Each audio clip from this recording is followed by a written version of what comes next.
বেশ কয়েকদিন থেকেই ডেঙ্গুর প্রকোপ বেড়েছে। হাজার হাজার মানুষ আক্রান্ত হচ্ছেন। তাই আতঙ্কিত হওয়া নয়, সচেতনতা খুব জরুরি। মুর্শিদাবাদ জেলার ভরতপুর 2 ব্লকের টেয়া বাইনপাড়া প্রাথমিক বিদ্যালয় থেকে শিশু ও শিক্ষক শিক্ষিকাগণ একটি ডেঙ্গু সচেতনতার র্যালি আয়োজন করে। সচেতনতা বিষয়ক পোস্টার, ফ্লেক্স, ব্যানার সহ মাইকিং করা হয়। গ্রামের পাড়ার মোড়ে দাঁড়িয়ে ডেঙ্গু জ্বর প্রতিরোধে সতর্কীকরণ, ডেঙ্গু জ্বর প্রতিরোধে করণীয় ও ডেঙ্গু সাধারণ লক্ষ্য নিয়ে শিশুরা বক্তব্য রাখে। সমস্ত কাজ শিশুরা করছে। চমকপ্রদ করার জন্য 2জন শিশুকে এডিস মশা সাজিয়ে মশারির ভিতর একটি শিশুকে নিয়ে যাওয়া হয়।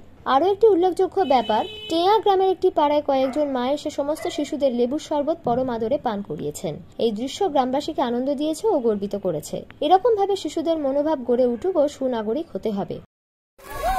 আজ টেয়া বাইনপাড়া প্রাথমিক বিদ্যালয়ের তরফ থেকে একটি ডেঙ্গু সচেতনতা র্যালির আয়োজন করা হয়েছিল।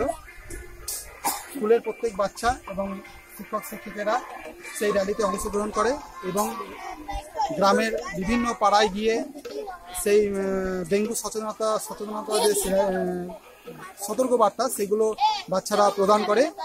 এই র্যালির মাধ্যমে বাচ্চারা যতটা খুশি এবং গার্জেনরাও পাড়ার মানুষরাও অনেকটাই খুশি। প্রাথমিক বিদ্যালয়ের ছাত্রছাত্রী ও শিক্ষক শিক্ষিকাগণ গ্রামে গিয়েছিলাম ডেঙ্গু সম্পর্কে সচেতন করার জন্য। এই সচেতনতা শিবিরে আমাদের ছেলেমেয়েরা যারা চাইল্ড ক্যাবিনেটে আছে এবং সমস্ত ছাত্রছাত্রী র্যালিতে অংশগ্রহণ করে। পাড়ার মোড়ে মোড়ে ছেলেমেয়েরা ডেঙ্গু সম্পর্কে বিভিন্ন সচেতনতা বার্তা দেন। তাতে গ্রামবাসী খুব খুশি এবং আমাদের ছাত্রছাত্রীরাও এই র্যালিতে অংশগ্রহণ করে খুশি।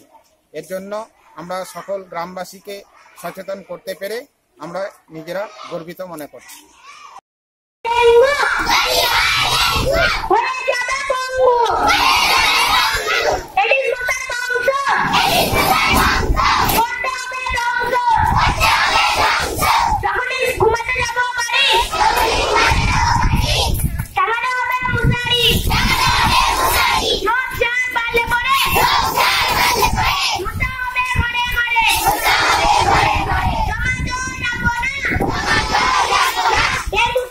মুর্শিদাবাদ থেকে জয়দুল শেখের রিপোর্ট, NBTV।